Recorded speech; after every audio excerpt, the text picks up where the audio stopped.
I never thought a simple conversation could change the course of my life, but life is full of surprises. It was a crisp autumn evening, and the golden hues of the setting sun painted the walls of our cozy living room. Mom sat on the couch, her hands cradling a mug of chamomile tea. She looked tired, her eyes distant, as if she were searching for something long lost. "Ethan," she said softly, her voice trembling slightly. "Do you ever think about how life might have been different?" I glanced up from my laptop, unsure of how to respond. "Different how?" She sighed, her gaze falling to the steam rising from her tea. "If things had been simpler. If I hadn't lost her." The word hung in the air like an unspoken secret. My sister, Emma, had passed away when I was just a toddler. I had no memory of her, but her absence was a shadow that lingered over our family. Mom rarely spoke of Emma, but when she did, it was always with a mix of sorrow and longing that made my chest ache. That night, I couldn't shake the sadness in her voice. Mom had always been my rock, the one who held everything together even when life threw its hardest punches. But I could see the cracks, the moments when the weight of her grief threatened to overwhelm her. The idea came to me the next morning as I was folding laundry. It was a small thought at first, a whisper in the back of my mind. I found one of Mom's scarves buried under a pile of clothes. It was floral, delicate, and reminded me of the pictures I'd seen of Emma. Without thinking, I wrapped it around my neck and looked in the mirror. Something shifted in me as I stared at my reflection. I didn't look like Ethan anymore. The person staring back at me was softer, gentler, someone who might have fit into the world my mom longed for. When Mom came home that evening, I was nervous, unsure if what I was about to do would bring comfort or pain. But as soon as she saw me, her eyes lit up in a way I hadn't seen in years. "Emma," she whispered, her voice barely audible. I shook my head quickly. "No, Mom, it's me, Ethan. I just thought maybe it would make you happy if I—" She interrupted me with a hug so tight it took my breath away. "You look beautiful," she said, tears streaming down her face. That moment was the beginning of something I never could have anticipated. At first, it was small things. A dress here, a pair of shoes there. I started experimenting with makeup, learning how to create the subtle, natural look Mom always admired. She showed me how to style my hair, how to carry myself with grace. It became our secret, a world we built together where the weight of the past felt just a little lighter. Mom began to smile more, to laugh in a way that sounded genuine. We spent hours talking about Emma, her favorite songs, her dreams, the way she used to twirl around the living room in her favorite pink dress. "You remind me so much of her," Mom said one evening as we sorted through an old box of photos. She handed me a picture of Emma, her bright blue eyes sparkling with mischief. She had the same light in her eyes, the same kindness in her heart. I didn't know if that was true, but hearing it made me feel like I was doing something right. But as the weeks turned into months, I began to notice something shifting within myself. What started as an act of love for my mom began to feel like something more. I didn't just look like Emma when I dressed up, I felt like her, or at least like the person she might have been. The first time I introduced myself as Emily, it was at Mom's suggestion. "Why don't we go out?" she asked one Saturday afternoon. "Just the two of us. We could go to the park, maybe grab lunch at that little cafe on Main Street. Dress like this?" I asked, gesturing to the floral sundress I was wearing. She nodded, her expression hopeful. "You look beautiful, sweetheart. And if anyone asks, you can just say your name is Emily." The idea terrified me, but the thought of disappointing her was worse. So I agreed. Walking through the park that day, I felt a mix of exhilaration and fear. People smiled at me, held doors open, treated me like the girl I was pretending to be. It was strange, but also freeing. At the cafe, Mom introduced me to the waitress as her daughter. "This is Emily," she said, her voice brimming with pride. I expected the waitress to see through me, to question why my voice didn't quite match my appearance or why my hands were slightly too large for a girl my age. But she didn't. She just smiled and said, "Well, Emily, you've got your mom's eyes." I couldn't stop smiling for the rest of the day. As time went on, Emily became more than just a name. She became a part of me, someone I could slip into when the weight of being Ethan felt too heavy. At first, it was just for Mom, an act of love to help her heal. But the more I embraced Emily, the more I realized how much she had to offer me as well. Mom and I grew closer than ever during that time. We went shopping together, spent lazy afternoons baking cookies, and stayed up late talking about everything and nothing. She started calling me Emily even when we were alone, and I didn't correct her. But not everyone understood. "You're playing a dangerous game," my best friend, Jake, said when I finally told him what I'd been doing. "What happens when your mom realizes you're not Emma? That this is all just pretend?" "It's not like that," I insisted. "She knows I'm not Emma. She needs this. And honestly, I think I need it too." Jake shook his head, but he didn't push the issue. He didn't have to. His disapproval was written all over his face. Still, I couldn't bring myself to stop. The turning point came on a rainy spring afternoon. Mom and I were sitting on the couch, flipping through an old photo album. She pointed to a picture of Emma in her ballet costume, her face glowing with happiness. "You would have loved ballet," Mom said, her voice tinged with nostalgia. "Emma used to say it made her feel like she could fly." I hesitated for a moment before asking, "Do you think I could try it?" "Ballet, I mean." Her eyes lit up. "Oh, sweetheart, I think that's a wonderful idea." I started taking lessons the following week. At first, it was awkward and uncomfortable. My body wasn't as flexible as the other girls, and I felt like I stood out in all the wrong ways. But Mom was there at every practice, cheering me on, reminding me that it wasn't about being perfect, it was about finding joy in the movement. And she was right. For the first time in my life, I felt like I was doing something just for me. Ballet became my sanctuary, a place where I could let go of all the expectations and just be. One evening, after a particularly grueling practice, Mom sat me down at the kitchen table. "Emily," she said, her voice soft but serious, "I want you to know how proud I am of you. Not just for what you've done for me, but for the person you're becoming. You're brave and kind, and you're everything I could have ever hoped for in a daughter." Tears welled up in my eyes as I hugged her tightly.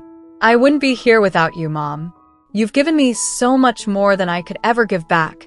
She pulled back, smiling through her own tears. "You've given me something I thought I'd lost forever. And for that, I'll always be grateful." The journey wasn't always easy. There were moments of doubt, of fear, of wondering if I was doing the right thing. But through it all, I had Mom by my side, guiding me, supporting me, loving me for who I was, not just as Ethan, but as Emily too.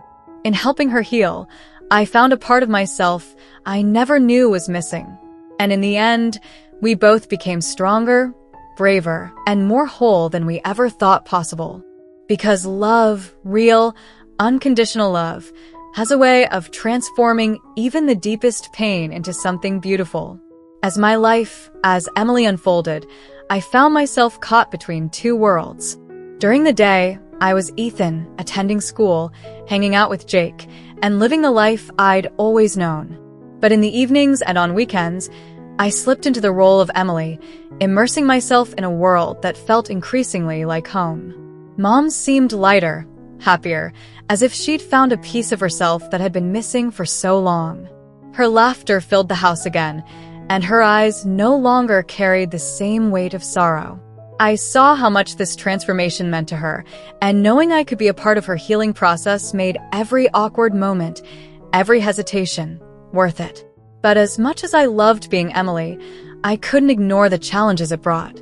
One afternoon, after ballet practice, a group of girls cornered me in the locker room. They were whispering and giggling, their eyes darting toward me. I pretended not to notice, focusing on unlacing my ballet shoes. "Hey, Emily," one of them said, her tone dripping with mock sweetness. I looked up, forcing a smile. "Hi. You're new, right? Where are you from?" "Just around," I replied cautiously. They exchanged knowing looks before the ringleader, a tall girl named Madison, smirked. "You're really good at ballet for someone who hasn't been doing it long. But you're, kind of different, aren't you?" The blood drained from my face. I wasn't sure if she meant my appearance, my lack of experience, or something else entirely. Before I could respond, the instructor called out, "Ladies, time to wrap it up." Relieved, I quickly gathered my things and left. But the encounter left me shaken. As much as I loved being Emily, moments like these reminded me that not everyone would accept this version of me. At home, Mom noticed my unease immediately. "Sweetheart, what's wrong?" she asked, sitting beside me on the couch. I hesitated, then told her about the girls at ballet practice. "What if they figure it out, Mom? What if they know I'm not really Emily?" She took my hands in hers, her expression serious but kind. "Emily, you are real. It doesn't matter what anyone else thinks. What matters is how you feel about yourself. And if being Emily makes you happy, then that's who you are." Her words were comforting, but they didn't erase the fear entirely. Still, I decided to keep going. I couldn't let a few judgmental stares or whispers take away something that had become so important to me and to Mom. As the months passed, Emily became more integrated into my life. Mom and I attended community events together, shopped for clothes, and even joined a local book club where everyone assumed I was her daughter. At first, the deception made me uneasy, but over time, it felt less like a lie and more like a truth I was slowly stepping into.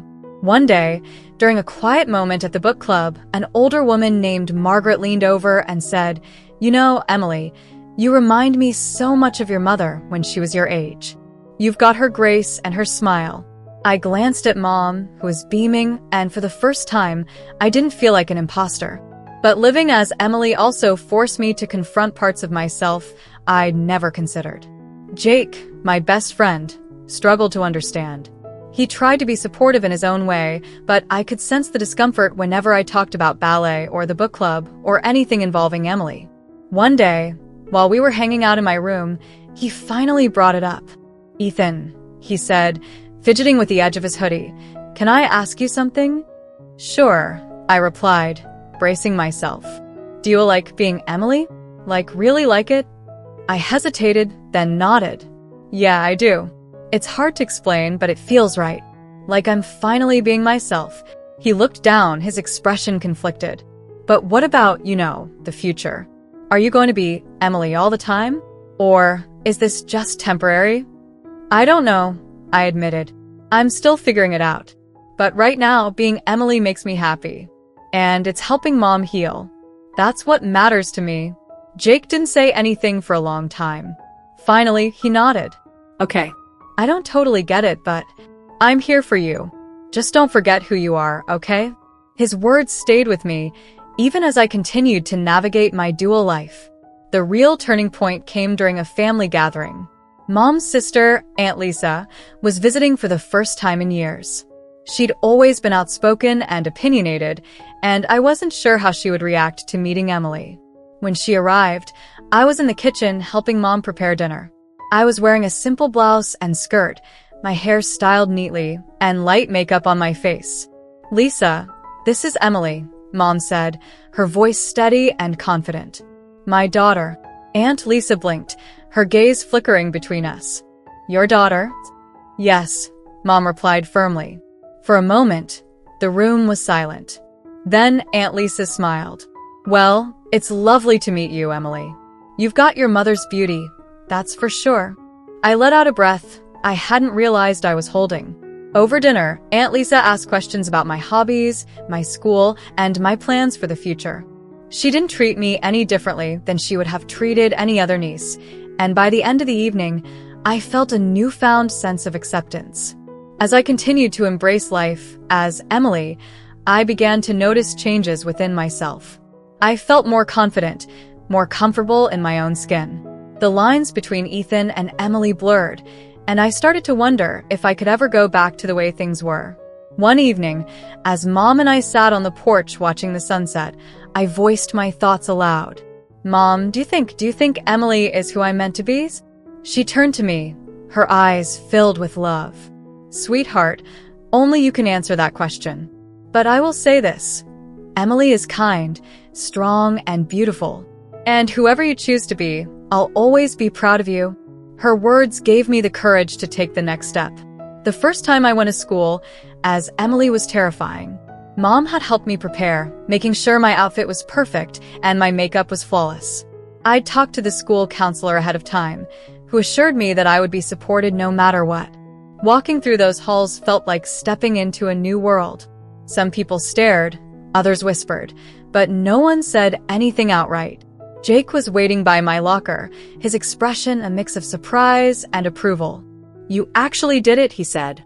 "Yeah," I replied, my voice trembling. "I did."